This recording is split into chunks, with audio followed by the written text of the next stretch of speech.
मोदी के राजनीति शास्त्र का नया नक्शा तैयार हो चुका है।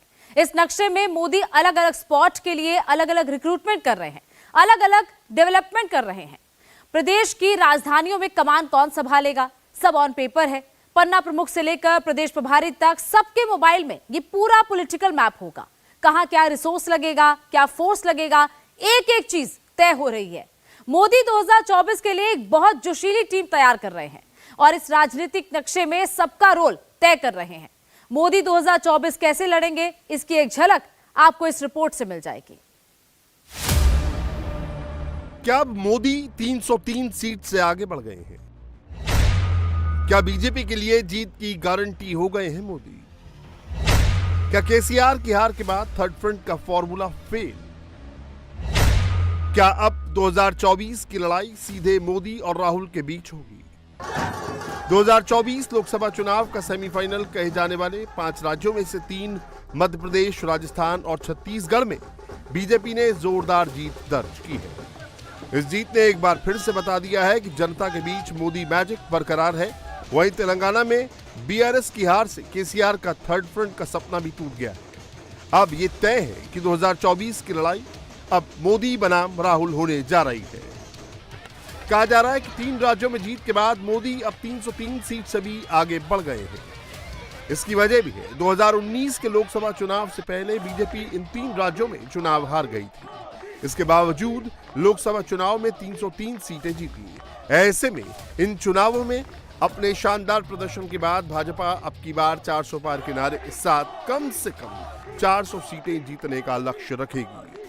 यही वजह है कि इन 3 राज्यों में जीत के बाद प्रधानमंत्री नरेंद्र मोदी ने अपनी स्पीच में 2024 में लोकसभा चुनाव में जीत की हैट्रिक लगाने का ऐलान भी कर दिया। भारत का मतदाता जानता है कि स्वार्थ क्या है, जनहित और राष्ट्रहित क्या है। दूध का और पानी का भेद देश जानता है। जैसे तैसे जीतने के लिए हवाई बातें करना और लोभ लालच की घोषणाएं करना ये मतदाता पसंद नहीं करता। मतदाता को उसका जीवन बेहतर करने के लिए एक स्पष्ट रोडमैप चाहिए, एक विश्वसनीयता चाहिए, एक भरोसा चाहिए। भारत का वोटर ये जानता है कि जब भारत आगे बढ़ता है तो राज्य आगे बढ़ता है, हर परिवार का जीवन बेहतर होता है।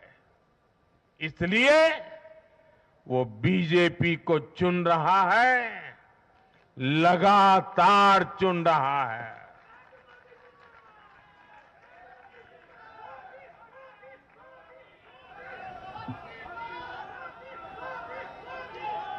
और कुछ लोग तो कह रहे हैं कि आज की इस हैट्रिक ने 24 की हैट्रिक की गारंटी दे दी है।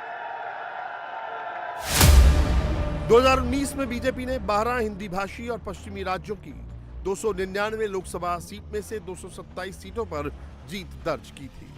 यानी अभी भी 72 सीटों पर गुंजाइश बाकी है।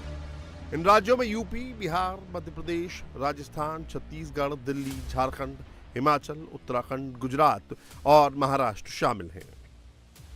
यह स्थिति तब थी जब 2019 के लोकसभा चुनाव से पहले बीजेपी को मध्य प्रदेश, राजस्थान और छत्तीसगढ़ विधानसभा चुनाव में हार का सामना करना पड़ा था। ऐसे में 2024 से पहले ये जीत बीजेपी के लिए बहुत मायने रखती है। यानी जो 10% सीटें बीजेपी नहीं जीती थी उसे भी अब जीता जा सकता है।